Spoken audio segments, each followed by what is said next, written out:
រឿងក្របពើរមគុណនាងរដូវខ្លាំងមួយមានទឹកក្របពើមួយក្បាលពីកំពុងស្វែងរកដឹងដោយសារដឹងនេះដែលធ្លាប់នៅរៀងស្ងួតទឹកអស់ពេលនោះក្របពើបានជួបតាម្នាក់កំពុងបរទេះគោ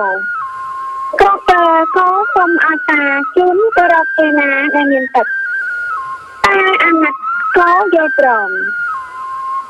ក្របពើខ្លាចក្លាក់ក្របពើក៏សូមឲ្យតាយកខ្សែមកចងខ្លួននឹងរទេះតាក៏យល់ព្រមធ្វើតាមសាច់ក្របពើមកដល់បឹងធំមួយតាក៏ស្រាយខ្សែឲ្យក្របពើចុះទៅរកទឹកក្របពើបែរជាមិនដឹងគុណហើយចំទីគោរបស់តាវាប្រាប់តាថាតែឯងចង់យើងឈឺណាស់យើងមិនតាត់ចិត្តទេដូចនេះតែឯងត្រូវឲ្យកោឯងមករៀនស៊ីមិនអញ្ចឹងហេតុអីក៏ចង់ស៊ីគោតាតែទៅជើឯងហេតុអីក៏ធ្វើដូច្នេះតាប្រកែកតាបកស្រាយតែក៏ធ្វើឯងឲ្យតាចងនឹងរទេះព្រោះខ្លាចធ្លាក់ឥឡូវឯងបែរជាមកចោទតាថាធ្វើបាបឯងទៅវិញក្របពើតបតែឯងមិនបាច់ប្រកែកទេយើងត្រូវទៅទីកោតាឯងបើអញ្ចឹងទៅអត់ទេមិនសុខចិត្តផងធ្វើផងតាក៏ទៅរកសុភាទាំងស្រាយឲ្យជួយដំណឹងរឿងចិត្តដល់សុភាទាំងស្រាយ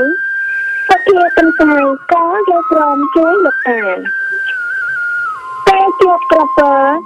សុភាទាំងស្រាយក៏និយាយទៅកាន់សត្វក្របពើថាបានស្វែងរកខុសត្រូវ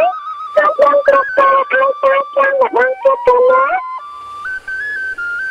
ក្របពើក៏វាឡើងទៅលើរទេះហើយតាក៏យកខ្សែមកចងម្ដងទៀតចំហើយក្របពើស្រែកថា